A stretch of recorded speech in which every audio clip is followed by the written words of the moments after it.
এবারে শেয়ার বাজারের খবর। ধন্যবাদ।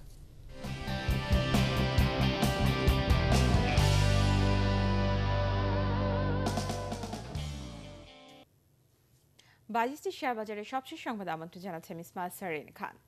বাজারে খানিকটা ঊর্ধ্বমুখী প্রবণতা থাকলেও লেনদেনের গতি অনেকটা ধীর দিয়েই আজ দিন শেষ করতে যাচ্ছে।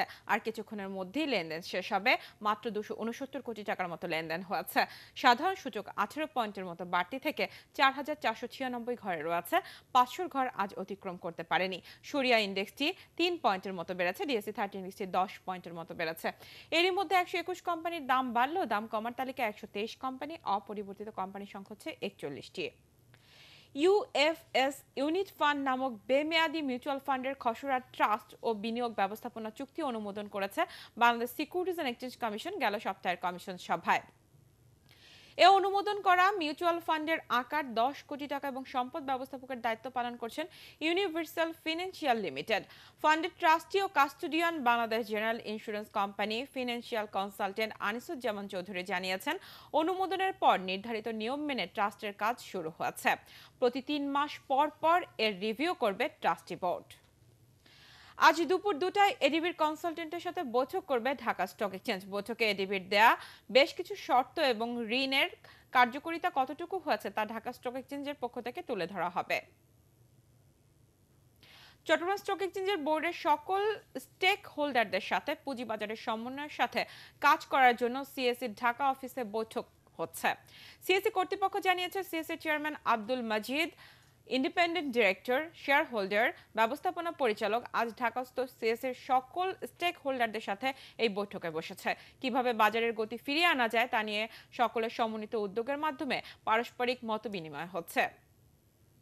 এদিকে বিকেল 4টায় ঢাকা স্টক এক্সচেঞ্জে চট্টগ্রাম স্টক এক্সচেঞ্জের পরিচালনা পর্ষদের বোর্ড এবং ঢাকা স্টক এক্সচেঞ্জের পরিচালনা পর্ষদের বোর্ডের সাথে বৈঠক হবার কথা রয়েছে। সৌজন্য সাক্ষাতের সাথে সাথে সমন্বয়ের উদ্যোগের কথাও বলা হয়েছে। যে দীর্ঘদিন ধরে সমন্বয়হীনতার অভাব ছিল সেটি কেটে যাবে বলে আশা প্রকাশ করছে ঢাকা স্টক এক্সচেঞ্জ কর্তৃপক্ষবৃন্দ। মার্জিন ঋণ সুবিধা 31 মার্চ 2014 তারিখ মেয়াদ শেষ হবার কথা থাকলেও 30 সেপ্টেম্বর 2014 পর্যন্ত বাড়ানো হয়েছে বলে জানা যায়। ডিএসসি জানিয়েছে, মার্জিন ঋণ সুবিধা 6 মাস বাড়ানো হয়েছে, তবে এসএসসির মার্জিন ঋণ সুবিধা বাড়ানোর নির্দেশনার কপি এখনো হাতে এসে পৌঁছায়নি। ঢাকা স্টক এক্সচেঞ্জের নিকুঞ্জের নতুন ভবনের নির্মাণ কাজ সম্পন্ন করার জন্য গতকাল ডিএসসির বোর্ড সভায় আলোচনা হয়েছে। ভবন নির্মাণে অসম্পন্ন কাজগুলো কিভাবে দ্রুত শেষ করা যায় তা নিয়ে সিদ্ধান্ত গ্রহণ করা হচ্ছে। গতকাল ঢাকা স্টক এক্সচেঞ্জের নিকুঞ্জ ভবন পরিদর্শন করে ডিএসসি চেয়ারম্যান, ব্যবস্থাপনা পরিচালক ও বোর্ড। সেখানে ঢাকা স্টক এক্সচেঞ্জের ব্যবস্থাপনা পরিচালক ডক্টর স্বপন কুমার বালা নিকুঞ্জ ভবনের কাজের অগ্রগতি তুলে ধরা হয় নতুন বোর্ডের কাছে। কিভাবে অসম্পন্ন কাজ বাস্তবায়ন করা যায় তার একটি গাইডলাইনও দেওয়া হয়েছে এবং কাজের ধরনের কিছু পরিবর্তন আনা হচ্ছে। এদিকে বিল্ডিং এর কাজ সম্পন্ন করার জন্য নতুন কিছু কার্যকারিতা হাতে নেওয়া হচ্ছে, যার মধ্যে বিদ্যুৎ সংযোগের কাজটি দ্রুত সম্পন্ন করার কথা বলা হচ্ছে এবং এরই মধ্যে একটি রিপোর্ট জমা দেওয়ার কথা রয়েছে। গতকাল থেকে পেনিনসুলা চট্টগ্রাম লিমিটেডের আইপিও আবেদন গ্রহণ শুরু হয়েছে। শেষ হবে 3 এপ্রিল। 10 টাকা অভিহিত মূল্যের সাথে 20 টাকা প্রিমিয়াম সহ প্রতিটি শেয়ারের মূল্য নির্ধারণ করা হয়েছে 30 টাকায়। সার্ভিস খাতের এ প্রতিষ্ঠানটি জানিয়েছে, মাত্র ইপিএস দেখিয়েছে 2 টাকা 49 পয়সা। তবে ব্যাংক ঋণ পরিশোধ, চট্টগ্রাম বিমানবন্দরের কাছে নতুন ভবন নির্মাণ ও বর্তমান কাজের পরিধি বাড়ানোর জন্য পুঁজিবাজার থেকে মূলধন সংগ্রহ করা হবে বলে প্রতিষ্ঠানটির কোম্পানি সচিব মোহাম্মদ নুরুল আজিম জানিয়েছেন। এক্সিস্টিং আমার অল্প পরিমাণ লোন আছে, সেটা আমরা রিপেমেন্ট দেখিয়েছি। কিন্তু আমার লোন ছিল, যখন আমি প্রজেক্ট শুরু করেছি লোন ছিল বেশি, এখন সামান্য পরিমাণ আছে যেটা আমরা আমাদের কারেন্ট ওয়ার্কিং ক্যাপিটাল থেকেও দিতে পারি। তো যেহেতু আমরা এক্সটেনশন প্রজেক্টের মধ্যে কাজটা হাতে নিয়েছি, সেজন্য আমরা ব্যাংক লোন রিপেমেন্টও দেখিয়েছি।